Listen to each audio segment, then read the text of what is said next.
When should you apply to med school? If you meet the minimum criteria for medical school, if you're a pre-med, right? You've taken the MCAT, you graduate, you're about to graduate, you've done one research project, you have some volunteering, and you can put together an application, a complete application, you should apply. You shouldn't wait and say, no, I'm not ready, it's not perfect, it's not great.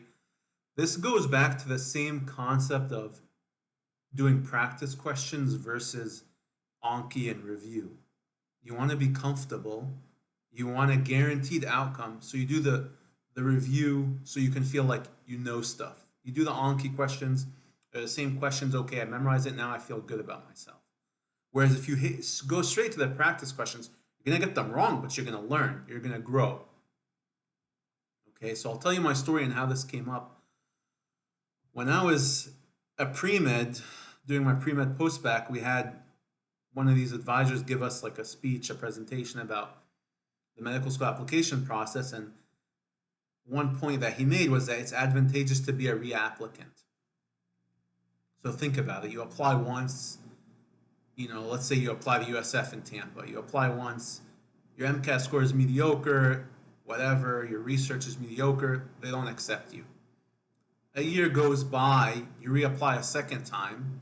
It's pretty much the same admissions committee, right? It's like not like every single person changed. Maybe one or two people have changed, but they see your application. Now you've improved.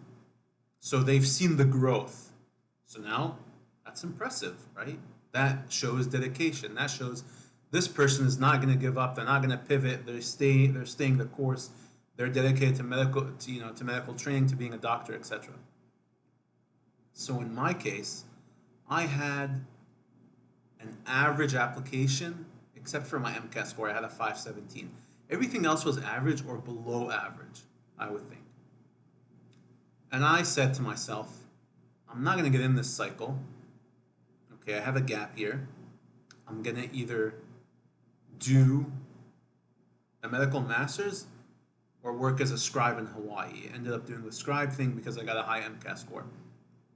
But I told myself, I'm going to apply, right? I'm going to apply. I'm going to get the experience. I'm going to have my personal statement ready. Everything is going to be set and done. I'm going to have my letters out. And then I'm not going to get in. And then I'm going to reapply the next year. I'm going to have added a year of scribing and all that. And then I'm going to get in. But what was my outcome? I got in the first time. So why do I tell you this? So I have someone who messaged me, Dr. Abogani, I didn't get in. I didn't apply to med school last year. I only got a 508 on my MCAT, and I felt like I wasn't ready. And so now I'm going to reapply. I retook the MCAT, and I'm going to reapply, and now I got a 518 on the MCAT. So what am I seeing? Wow, I mean, that's impressive. That's some progress, right? That's some progress. But you should have applied the first time with that 508. Because now, let's say you applied with that 508 and then you didn't get in. And then you went and retook the MCAT and you got a 518. Now the Dean of Admissions, right, at USF, we're using this example, they saw your application, 508, rejected it.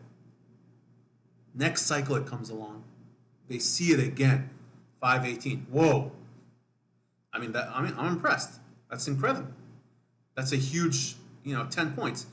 Went from, I had it pulled up right here, a 508 73rd percentile, which is above average, and then a 518 95th percentile. So a huge jump in percentile points. But it's different if you came to me and said, I didn't take it, I choked the first time, I got a 508, now I got a 518, here's my stuff, all in one thing. Yeah, it's impressive, but I didn't follow your growth. Okay, I don't remember you. I'm just seeing this is someone who, they have a 518. That's all they are to me. They're a 518. They're not a reapplicant with a 518 who grew.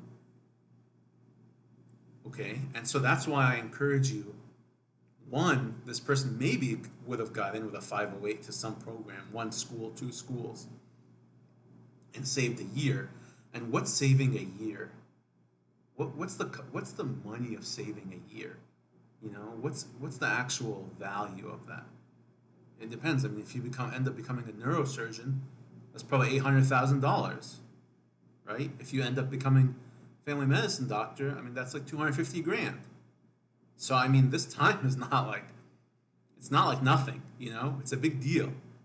So I encourage you, as soon as you have a decent application put together, you apply, and then you think to yourself, where can I push up in other arenas, right? Because if you get an interview, I mean, now you have the opportunity to use your people skills, your interview skills, and you can make up, right? It's a strategy, it's a game.